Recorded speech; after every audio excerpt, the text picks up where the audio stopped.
What's up, family? Welcome back to the channel. Now, first of all, so glad to see you. Glad you're back here with me.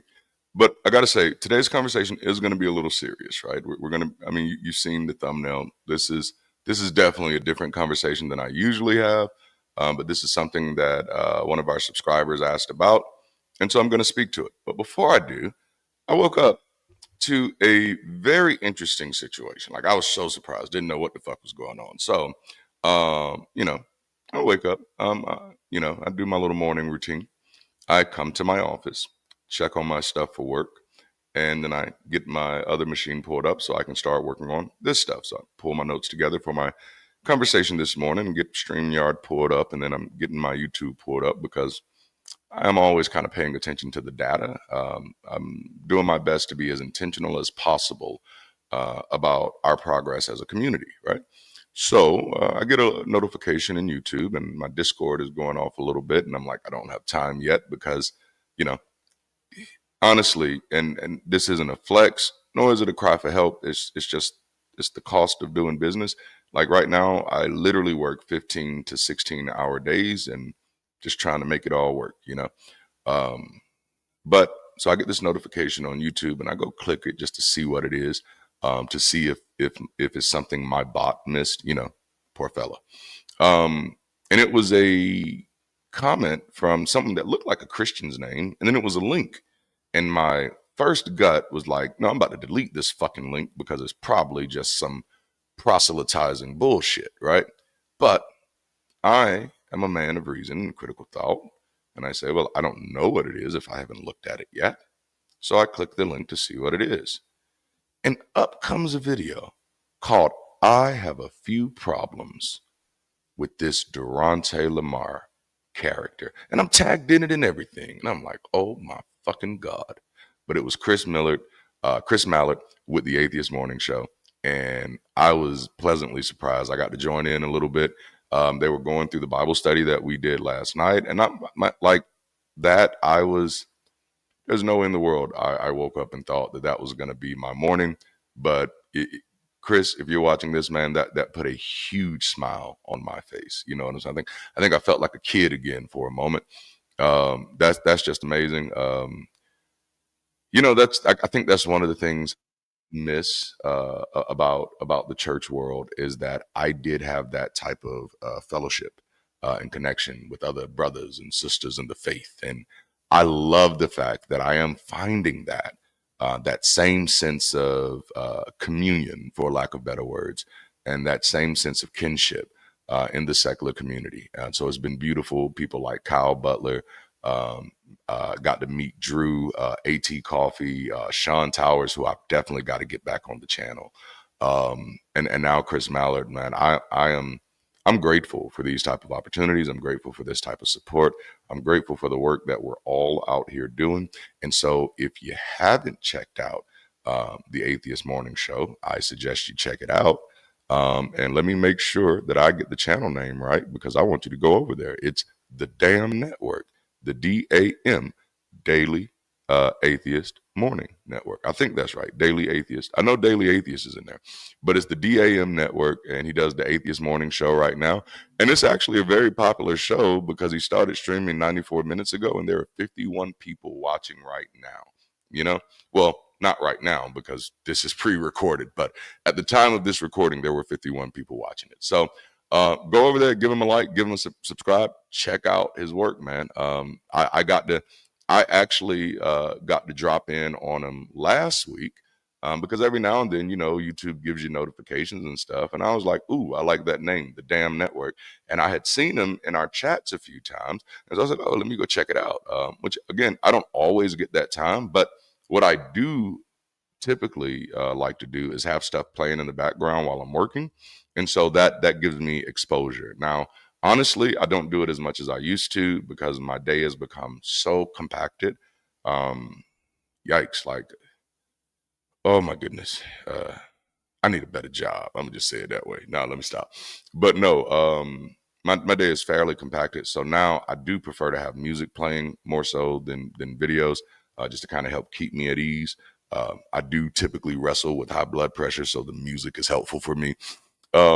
But I dropped in on them last week, man. I didn't say anything in the chat, but I listened and I absolutely love the conversation. And what I love, what I love, and I think y'all have picked this up about me, is just authenticity.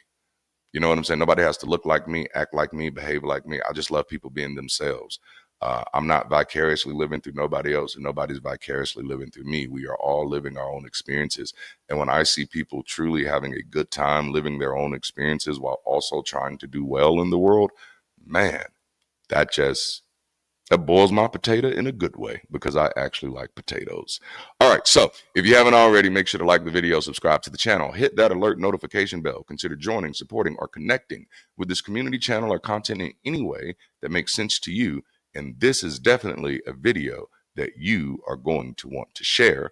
And last but not least, check out our merch, man. We have hoodies, we have t-shirts, we have hats now, we have cups, we have stickers. Whatever budget you have, we have a product for it. Oh, I like that. I always said I didn't like sales, but I guess I am a good salesman. We also have books, and our books are incredible, so check those out. And honestly, purchasing our products and our merch is one of the easiest ways you can support the mission of building community beyond superstition while also spreading our values and getting something dope to sport. You know what I'm saying? And of course, we do have our Raleigh weekends, our BridgeCity weekends in Raleigh coming up in April. If you would like to be a part of that, please join our Discord. Let us know in the comments. We'll try to help you get into the Discord if you don't know how to get there, because that's where we're planning this thing at. And also, if you like to support financially, we do have a crowdfunding link that you can do that there. All right, so are y'all ready to jump into this conversation?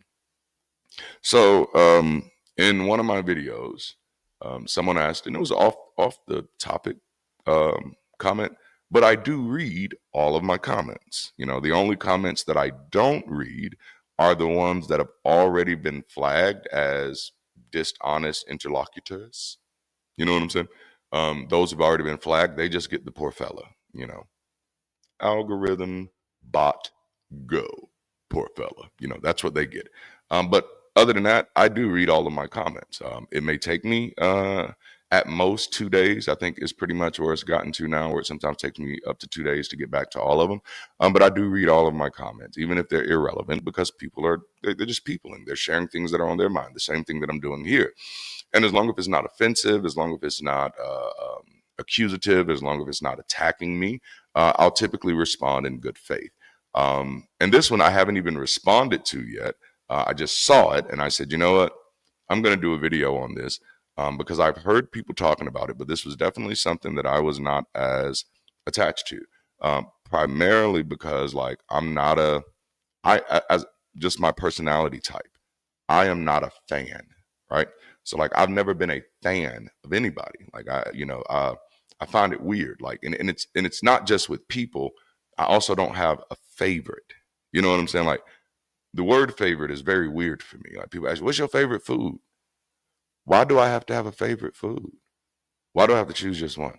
I don't understand that. Like, what is the reason that I have to make such a distinction that out of all of these, this is the one that I like the most? Do you know how much time that would take me to try to figure that shit out? Like, there's way too many variables. Do I like pizza better, or do I like wings, or do I like crab legs? Goddamn, I guess what y'all just learned about me is that I'm not a vegan, huh? Yikes. Okay, so, but but it's like, so stuff like that, it just never worked out well for me. So I don't have like favorites and stuff. I don't even really have preferences, I don't have like personal wants. Like those things just don't make sense to me, you know. And I'm not saying that they shouldn't make sense to other people. That's my neurospicy. You know what I'm saying? I've learned how to navigate that. I've learned how to make sense of it for me, and it works for me. I prefer it. But so anyway, I'm not a fan. I don't have people that I'm fans of. There's nobody ever that I've ever felt that I needed to agree with everything they've said, and there's nobody ever that I felt that I knew anything about them just by something they said. What I know about you is what you said. So I've mentioned before. I think I read a book on my channel one time. I was reading a chapter from The Moral Landscape from Sam Harris, and people acted a damn monkey, man. Like it was very disheartening to see how arrogant people are with their ignorance. And I'm like, damn, I am not like you. I don't dehumanize people because they disagree with me. I don't villainize people because they disagree with me. I just know that they disagree with me. But that does nothing to stop my academic pursuit. That does nothing to stop my reading. I read books by people that I disagree with because here is a 100% fact. I disagree with everybody. So if I didn't read books by people that I disagreed with, I wouldn't read any books. And that might explain why your ass is stupid as fuck. Just take that advice. Read all the shit. You know, like that to me, that is as sick as what the Christians do. Oh no, only read the stuff that's written by Christians. No, dumbass, that's an echo chamber. The fuck? No, we're supposed to be smarter than that. So I'm smarter than that. So because of that, I don't have fans. I know of people. When I attach myself to anything, it's the idea, the thought, the thing that they said, not the person. I love the things that Christopher Hitchens said. I love Richard Dawkins' books, in spite of some of the bullshit he says today. But the bullshit he says today does not surprise me at all. I'm often shocked when people are surprised, as if atheism makes you immune from bullshit. It doesn't. You know what I'm saying? If atheism made us immune from bullshit, we were all born of atheists, and we were all born as atheists and would have been immune from bullshit. So it doesn't work that way. You know, what people think is impacted by their lived experiences, past, present, and what they think about the future. You know, so I was not shocked when Dawkins said some of the stuff that he said, nor was I shocked when Sam Harris said some of the shit that he said, nor was I even offended by it. You know, speaking more so to the Sam Harris stuff, the Dawkins stuff, it's not on me to be offended. It's on me to protect those who are offended, to stand up for those who are offended. So you get that? What Sam said was stuff that offended many black folk. Didn't offend me. You know why? Because I've lived around white folk my whole life. And don't offend me. And honestly, I prefer you tell me what the and I'm not even being tongue in cheek there. I prefer an environment where people can be honest about their feelings, even when those feelings are inaccurate. Because I despise an abstraction. Like, no, I need to know exactly what the fuck I'm dealing with. You know, so if this is how you actually feel, and that, again, that's part of my neurospicy. I can't deal in abstractions. Like, this is why I separated from my family, my other than my uh, intermediate family, my wife, my kids, never separate from them. My other family, I separated from them because they're all liars. Like, I can't deal with that bullshit. Nope. I got to know exactly how you feel. I'm like Fantasia with that shit. If you don't want me, then don't talk to me. Go ahead and free yourself. And if you don't know how to free yourself, I'll set you free for you. I'm really good at it. I'm good at it. I'll set you free. All right. So I said all of that to say Ayaan Hirsi is not a person that I was ever a fan of. Like, I don't get excited when there's another new atheist. Not necessarily. I think if y'all have paid attention to me, you should understand that I am concerned about three things. All right, you ready? Individuals, communities, the globe. All right, you got that? Individuals, communities, the globe. And I can sum that up with one word. I am concerned about people. Period. You got it? So I don't necessarily get excited when there's a new atheist. I had seen Sam Harris for a long time. Was not that interested. I mean, like, no, some of the stuff he's saying is good. It's cool, you know. Meditation, mindfulness, oh yeah, great. The things that I most appreciated about Sam Harris, or his work rather, I'll say that. What I most appreciated about Sam Harris's work was how he accurately called out some of the dangers of Christianity that I even myself was overlooking for a time. You know, I'm grateful for that. That doesn't mean I have to agree with anything he says after that. You understand? So when this Ayaan Hirsi person came out, apparently she deconverted from Islam and became an atheist. Obviously, Islam is a hot topic, so people were really excited and they gravitated towards it, right? Which to me, that's the same mistake that I saw Christians making. You know, like I used to watch TBN a lot, you know, a lot. And what I started noticing is every time a celebrity would claim Jesus, TBN would bring them on their programs and stuff, which I was offended by because, you know, the Bible talks about stuff like don't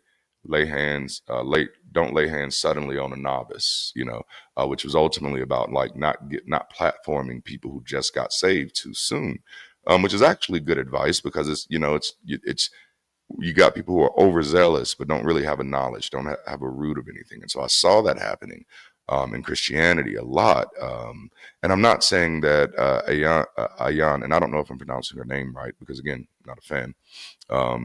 Names are important, but like I don't have that type of time, and this really ain't that important. This is just a conversation. And so I'm not saying that she didn't have any root in her atheism because it seems to me clearly, which I'll get to, that she's still an atheist. But we'll talk about this. But what I am saying is that the idea of just gravitating to people just because they're new and loud isn't great. That isn't a good reflex. You know, that is something we should be cautious of. So I think even you've noticed as fast as my channel has grown, I have been absolutely clear and like 100% averse to being anybody's spokesperson, to being anybody's source of truth, to being anybody's voice of knowledge or wisdom. I am me, period. Don't put that type of pressure on me. You know what I'm saying? But the reason I do that is because we should all be cautious. You know what I'm saying? None of you know me. You just know the words that I say.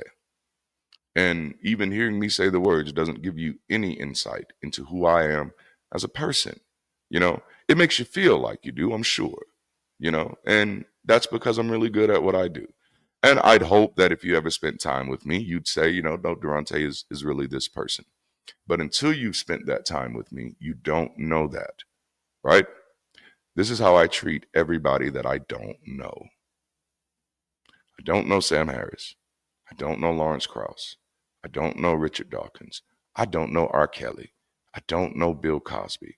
I don't know Elon Musk. So by far and large, I don't really have any opinions on who these people are. I just know what they say. I know what they've been accused of. And by far and large, and I know this is going to offend some people a little bit, I righteously don't give a damn. You know, because it only matters to you because you're hearing it. It only matters to you because you're following it. And it only matters to you because you give them more power. What I have understood about reality, especially in the US, is that most people have no fucking clue what power is. And that's why they so willingly give it away. Okay, so let me get in this conversation because I've already talked for 18 minutes. So in November 2023, Ayaan Hirsi Ali announced her conversion to Christianity, claiming that atheism can't equip us for civilizational war. Okay, I do want to say this real quick. What seems to be clear just from that one statement is that she's not a fucking humanist. She's preparing for war. In her essay for Unheard, she outlined her reasoning. So, and I want you to notice that. I want you to notice that. She's preparing for war. I've been doing this now for almost a year. Even with all of the damning, all of the condemning things, all of the condemning critiques that I've highlighted about religious superstition, not one time have I propositioned this as a war because it is not necessary and it is anti-humanist. What I've propositioned this as building communities, building safe spaces. That's how you combat misinformation. That's how you combat oppression. That's how you change power dynamics. You know what I'm saying? I don't trust people who use sensational words that are unnecessary and that in many times are inflammatory. You know? In her essay for Unheard, she outlined her reasoning. The West faces existential threats from the resurgence of great power authoritarianism and expansion in the forms of the Chinese Communist Party and Vladimir Putin's Russia. The rise of global Islamism, which threatens to mobilize a vast population against the West. Okay, hold up. Which one is it? It can't be the Chinese Communist Party and Russia and global Islamism. It can't be both, unless you're suggesting that China and Russia are a part of global Islamism. And if that was the case, there would have been no need to mention China and Russia. You just would have said global Islamism. All right. So I'm sure when you see me dealing with, like, I was on the line last night, right? We didn't get a lot of theist callers last night. I think we got one. Are they getting scared now? Is that what's happening? But if you notice, I take a very different approach than most other people when dealing with these things, right?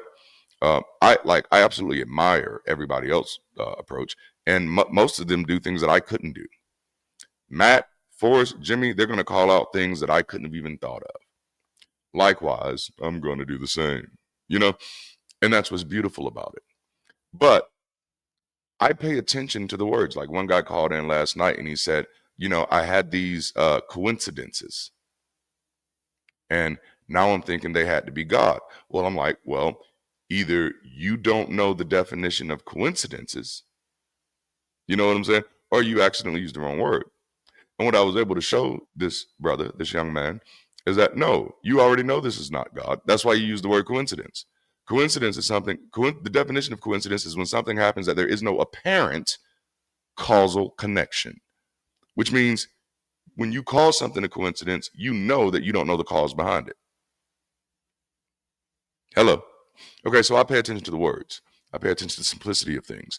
And so this is how I can catch typically pattern deviations. And it's something I've been doing my whole life. It's just a part of my neurospicy. I hyper-focus in on shit. And so this is a fucking red herring. She says, because of the resurgence of the great power, authoritarianism, and expansionism in the forms of the Chinese Communist Party and Vladimir Putin's Russia and the rise of global Islamism. This is someone giving you a big bad.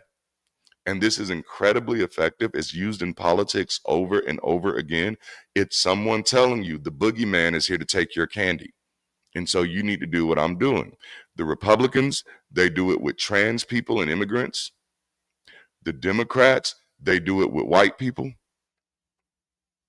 and old people, even though they keep putting up old people. Like, shit don't make no sense. But they're all playing the same game, which is why I have no respect for any of them. If you could learn anything from me, and don't learn a lot from me, I don't know, that's kind of being self-defeating. And it's not me attempting. I'm not trying to be falsely humble. I do just care about people being cautious.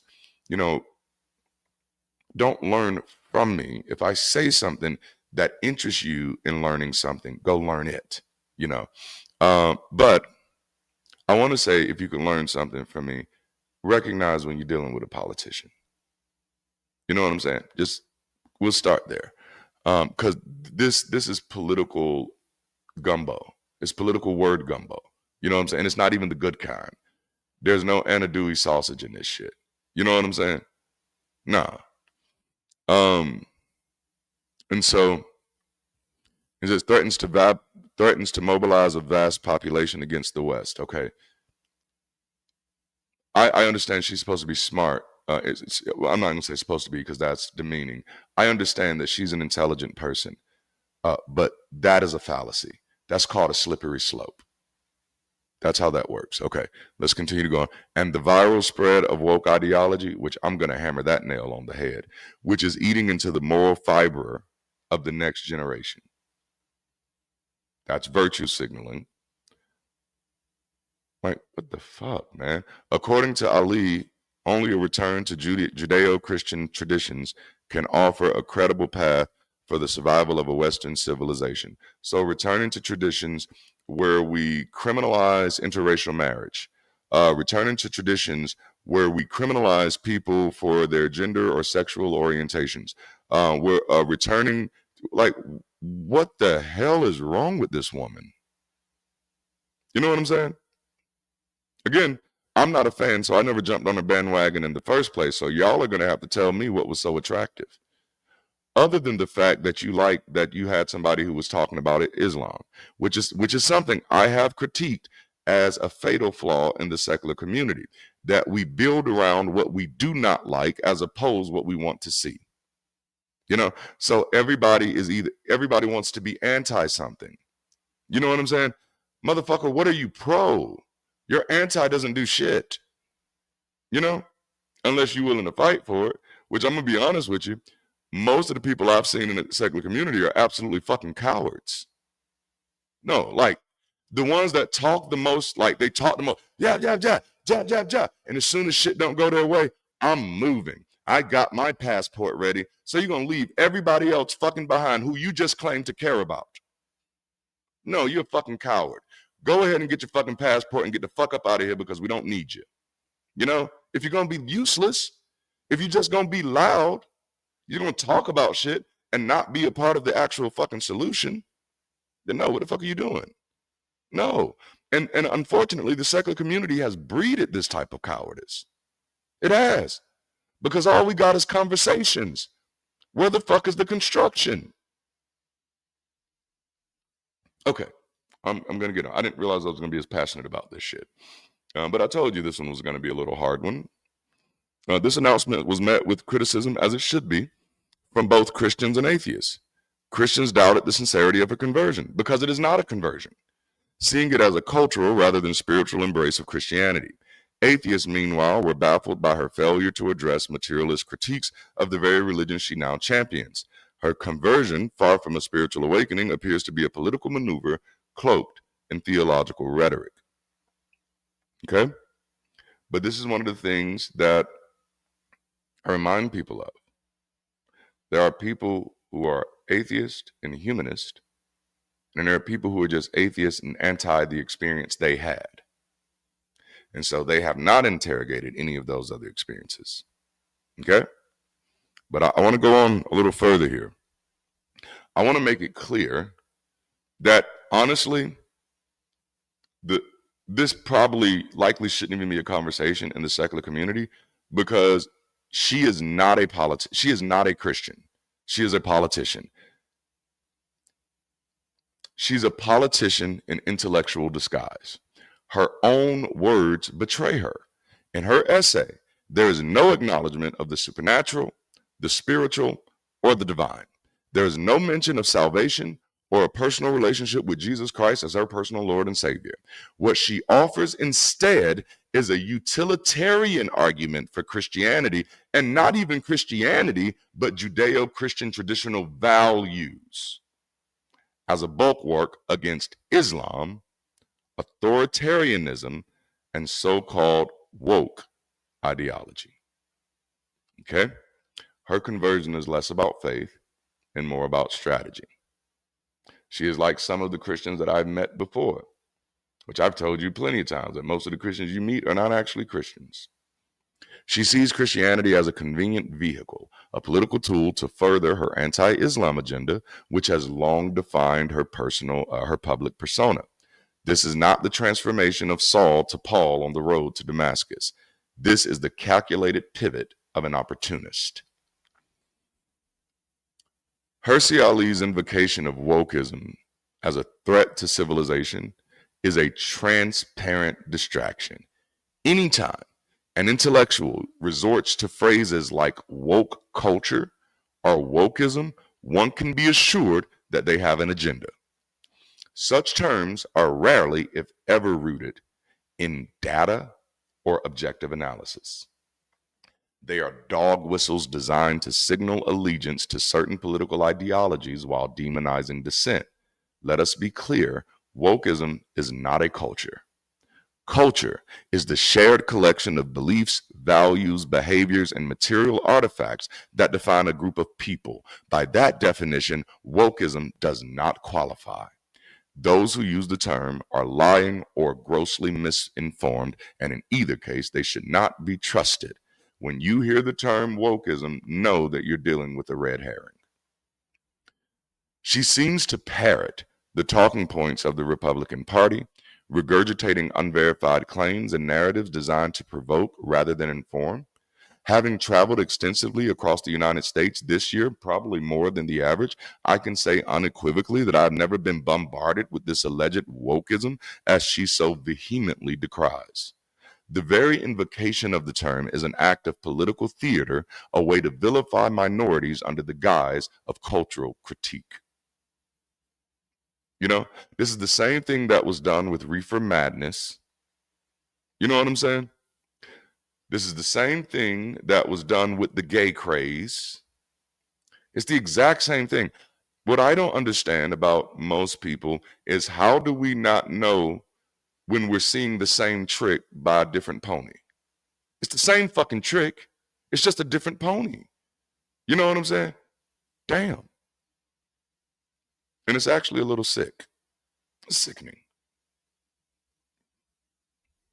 She, at this moment, she is worse than all the Christians who've used this religion because they used it and believed it.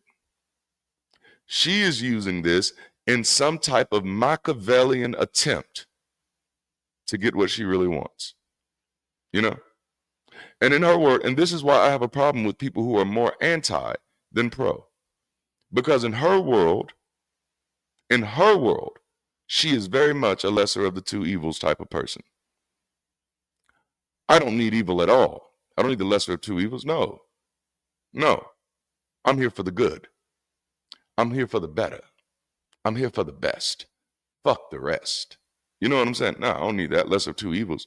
So in her mind, she sees Christianity as a better vehicle and completely ignores the harm that it has caused because that harm doesn't have bullshit to do with her.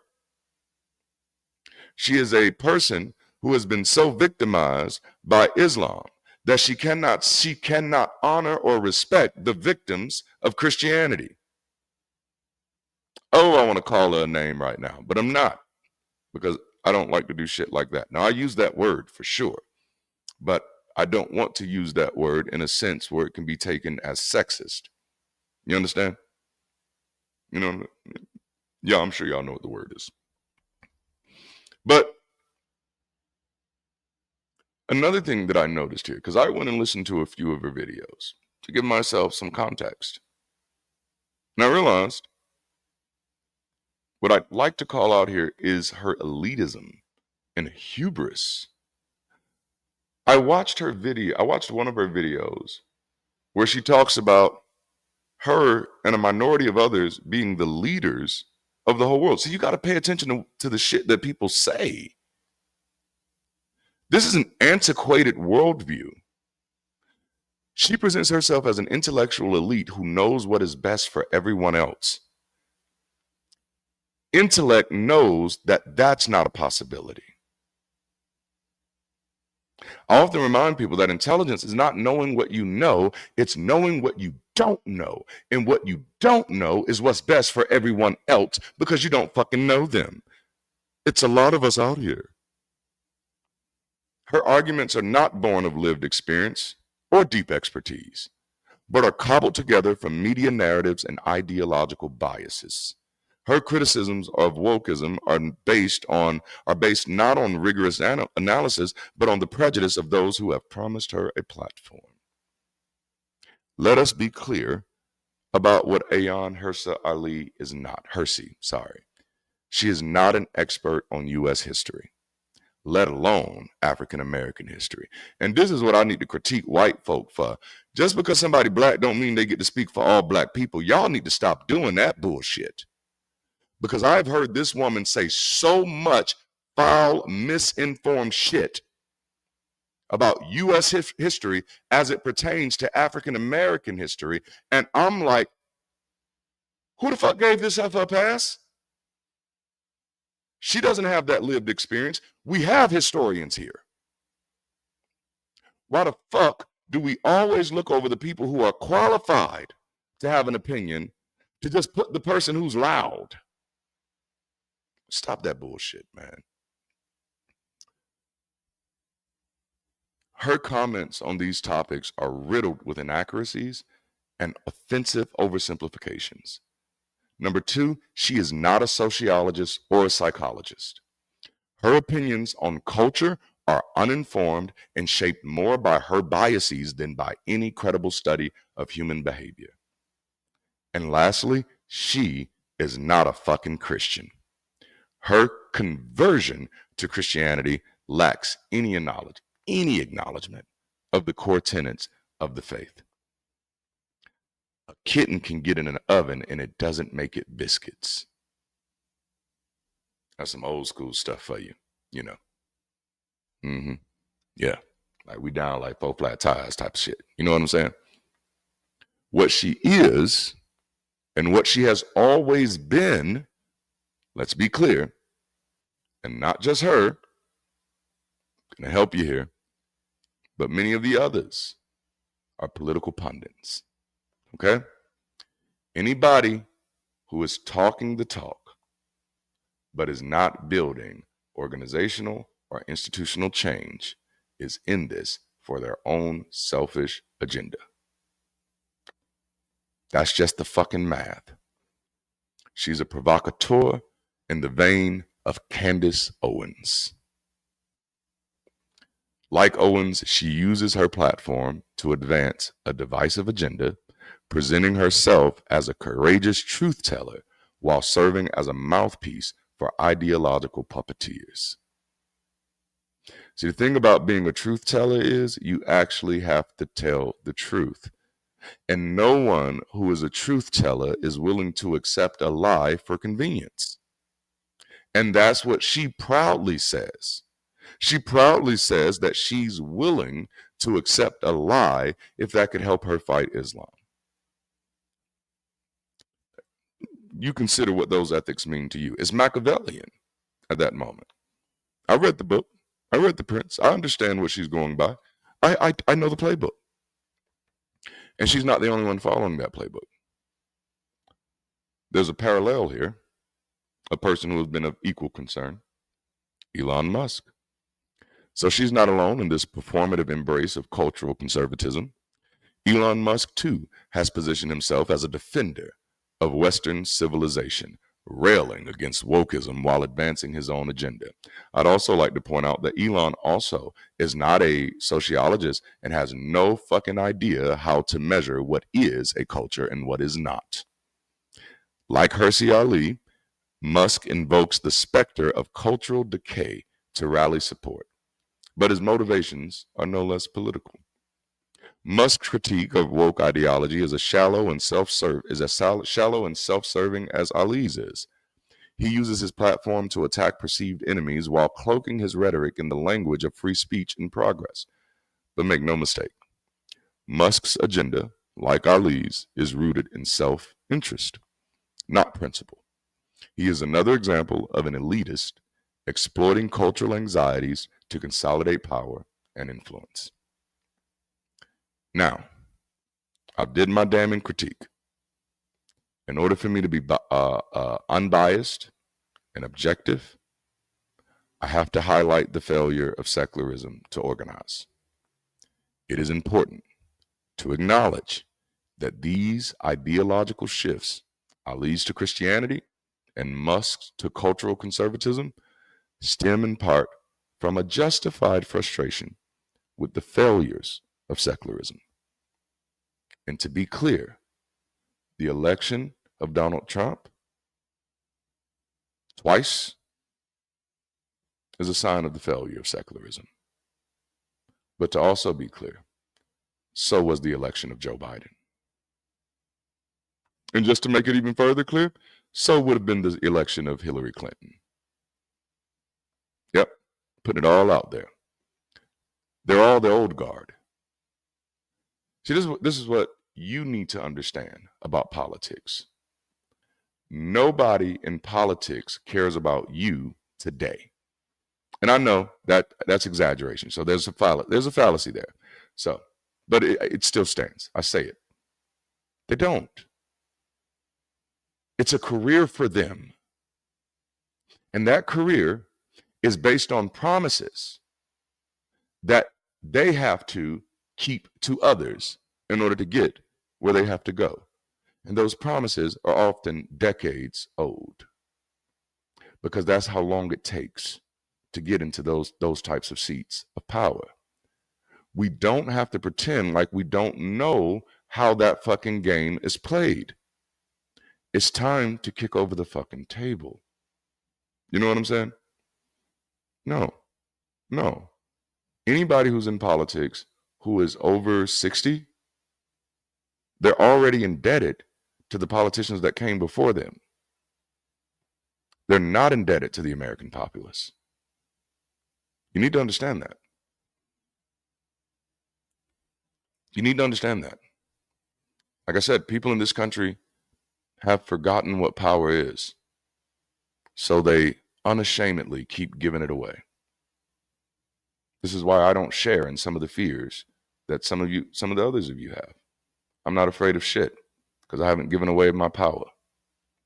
Give me freedom or give me death. Those are the only options. There is no in between. All right? Okay. For all the criticism levied against these opportunists, which are absolutely justified, we must also bear the weight of responsibility for the secular community's shortcomings, which is not just justified, it's the only thing you can do. You cannot change the opposition. You have no power to do so.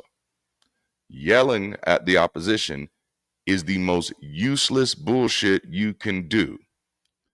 Organizing yourself around the solutions is the only smart thing you can do. I know I may be somewhat of a cynic, somewhat of a stoic, but I learned a very critical lesson in my life in 2015. That when things happen to me, it may be other people's fault. Yeah, it's their fucking fault. But it's also my fucking responsibility not to let that shit happen. You know what I'm saying? So that's where I live. I don't know where you live, but that's where I live. You know? Secularism has failed to present itself as a coherent or reliable movement, and many times unapologetically so. Many secularists have proudly said, we're not a movement, we're not a community.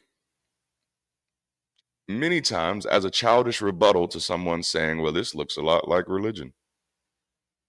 You know, it amazes me how many of you can be so easily triggered by words that you don't even know the definition of. You know, like it's sad to me how many people don't even know what the fuck a religion is. It's really sad to me how many people have opinions about shit they don't know anything about. It's really sad to me how easily people can proudly reject the ideas of community just because someone said you look like a religion. You know what I'm saying? That's like being in middle school and someone calls you a chicken. I'm not a chicken.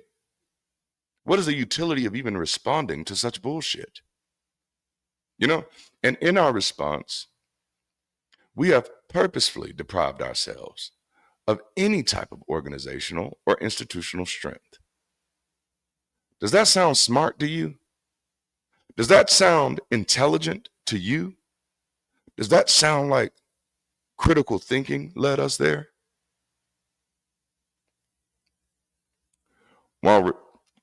So we failed to present a reliable movement while religious institutions build communities that offer support and solidarity.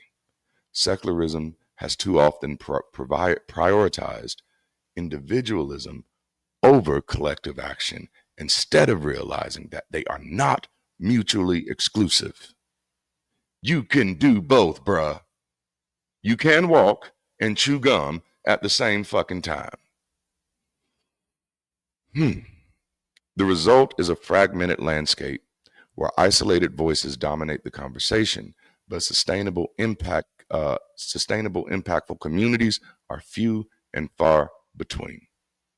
So yes, there's the lack of organization, but then there's also the boys' club antics of the secular movement. Too often, secular spaces devolve into echo chambers where egos are stroked rather than ideas challenged. The focus on self-congratulation rather than substantive change has alienated many who might otherwise find a home in secularism.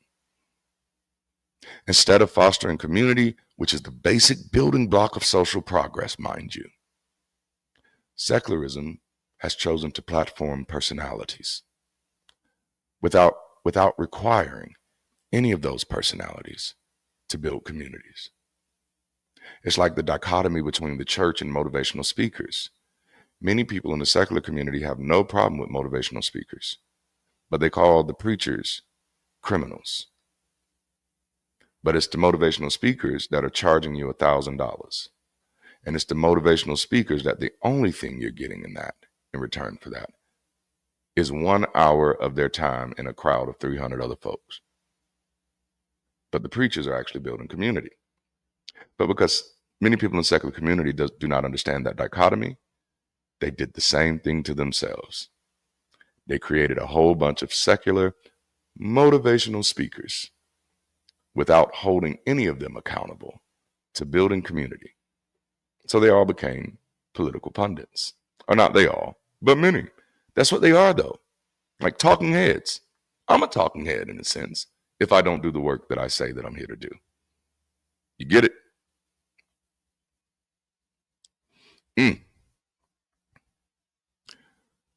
This shift has left the secular community ill-equipped to respond to global changes in a meaningful way. And then there's also the fear of Islam.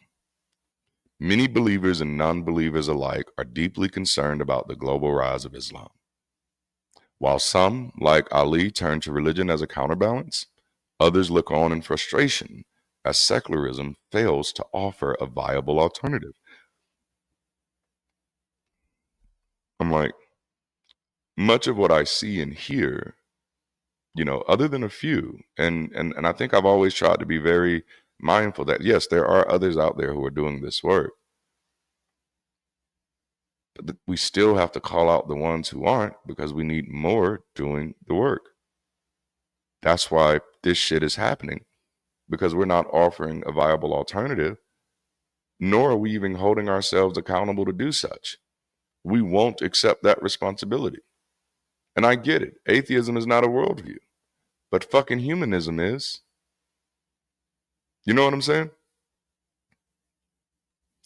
The secular community's neglect of communal structures and its inability to address existential fears have created a vacuum, one that opportunists are all too eager to fill. Ali's conversion to Christianity is not a matter of faith, but a matter of convenience. She is not a disciple of Christ, but a disciple of strategy. She's leveraging religion as a weapon in her ongoing ideological crusade. Elon Musk similarly uses cultural anxieties to mask his self-serving agendas. These are not leaders of thought, but opportunists exploiting the gaps left by a fractured secular movement. And I don't say that in blame of them, nor do I say that in blame of us. I say that in the sense of us understanding. Let me give you some perspective. It's not just as an atheist that I can speak to this. It's also as a person who for years did work towards the goal of Black nationalism and Pan-Africanism, while watching countless people who look like me come out and say stuff like, I'm not Black, or it's not hard for Black people, or whatever else. Those were people like Candace Owens, Stacey Dash, Daniel Caesar, who was actually one of my favorite artists, Raven Simone, who I had the biggest crush on when I was growing up, And I used to get so upset when these people defected from the culture, if you will. Oh man, I'd be upset. Then it hit me one day. For them, that they don't feel at home in the culture. They don't feel like they're a part of a winning team. You know? And I think a similar thing is happening with the secular community. That's why you have these defectors, because they recognize something that maybe you're unwilling to recognize, that you are intentionally losing the very battle that you're being vocal about. Which means, and this was my same critique for many of the Black organizations, your goal really just seems to be vocal for no reason. Your goal really seems to be to yell long enough until somebody else fixes the problem. You actually have no intentions of trying to figure out how to fix the problem, because you have made people the problem. And so in your mind, only they can fix it. And as I've stated in this video several times, the people in this country, they don't know what power is. And that's why they consistently give it away. You know?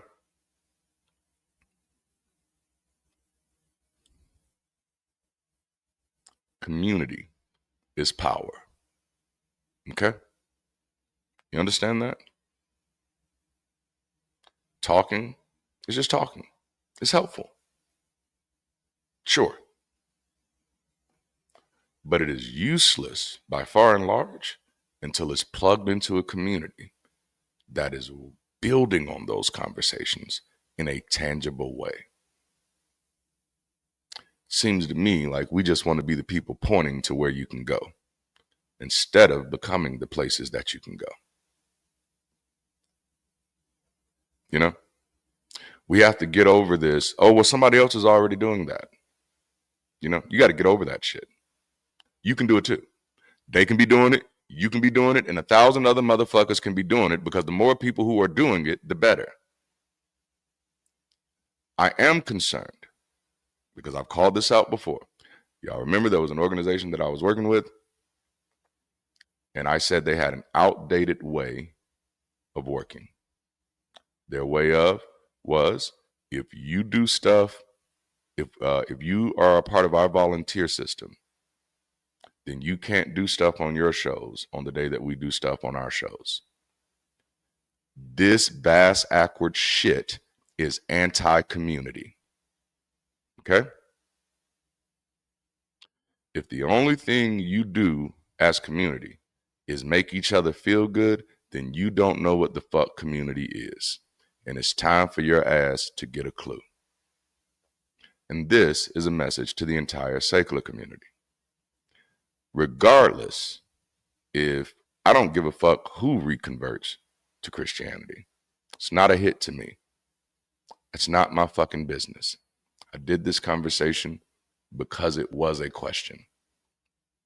What we should be more interested in is, what the fuck are we going to do to be a pivotal part of the change that we want to see?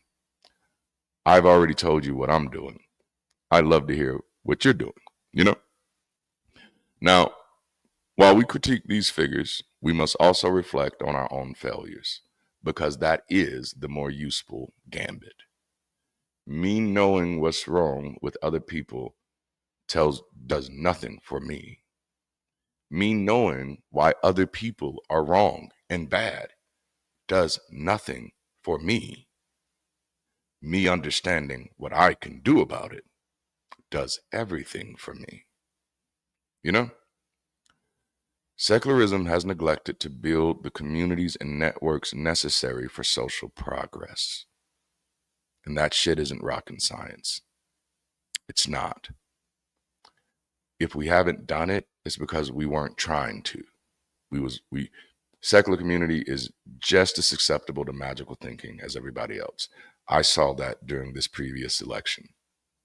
I was like, wow, damn. So we really not going to critically engage any of the shit that's going on right now. we're just going to resort to my sideism. You know, I've never been good at that. Again, blame it on my neurospicy. I don't see the need for a side. Sides seem to be abstractions from the truth. You know, why do I need to pick a side? Why can't I just stand on the truth?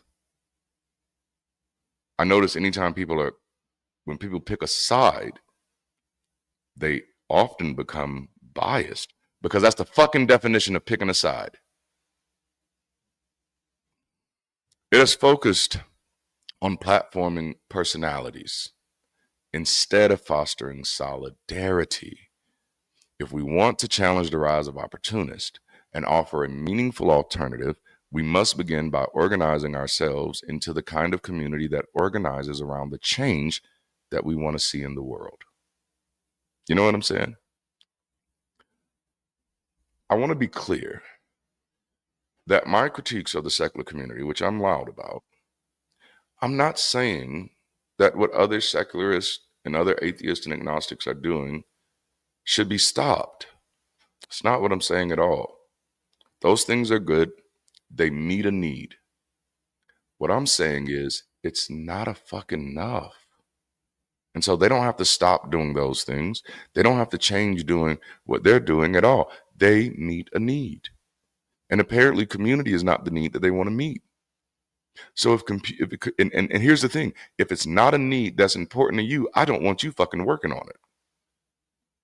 But if you're sitting out there and community is a need that's important to you, don't wait for somebody else to get to work on it. If you do, you are a part of the fucking problem. If it's a need you have, you need to be a part of the solution. It is a need that I have. That's why I am a part of the solution. I hope I've said something that has given you something to chew on. I hope this has been valuable for you. It definitely has been for me. I appreciate y'all for hanging out with me this little bit of time and putting up with my profanity, which I actually don't believe in profanity because I don't believe in profane. I do have use of the word sacred. You know what I'm saying? I do have the use, and I'll talk to you about that. I might do a video on that. I do. Obviously, it has no superstitious bullshit to it, but I don't believe in magical words, right? Period. And I actually thought about that like a few weeks ago. I was like, man, should I tone down how I talk? I'm like, no, I shouldn't. I'm me. This is me. There are no such things as magical words. There's no curse words. There's no blessings. They're just words. And if these words hurt you, you need to go see a professional and seek help. You're going to need that. You're going to need that. You know what I'm saying? And I don't mean that in a derogatory way. I sincerely mean that. Everybody that needs help should feel safe enough to get help. You know what I'm saying? And if somebody's cussing and you're like, your ass need help. And I sincerely hope you get it. Because I don't want you to be walking around tortured your whole life. Because people going to cuss, motherfucker. Like, how are you going to ever watch? How are you going to ever enjoy the magic that is Samuel L. Jackson? You know, you're missing out. I'm telling you. All right. That's all I got. I love y'all, man. Thanks for hanging out with me. Until next time. Oh, no. Don't forget to like the video, subscribe to the channel, hit that alert notification bell. Consider joining, supporting, or connecting to this community channel or content in any way that makes sense for you. Share this video because I promise you, this one is going to give somebody something to think about. And last but not least, check out our merch and our books because it's an easy way to support the mission while spreading the values and having something to support. You know what I'm saying? I did 3 S's in there. I like that. And of course, BridgeCity Weekends Raleigh. Man, we're planning April 19th, April 20th. We'd love to see you there. We'd love to have your partnership, whether you're helping us physically on one of the teams. We have children, teams for children's, teams for media, teams for music, teams for hosting, teams for vendor support. Have 1,000,001 teams. If you want to be involved, please let us know in the comments. And of course, join our Discord because that's where we're doing the planning. And if you want to financially support, there's a way in the description as well. All right. Thank y'all. Now, until next time, keep rising. Stay progressive, and I mean this from the bottom of my heart. Stay as beautiful as you possibly can. Have a wonderful day.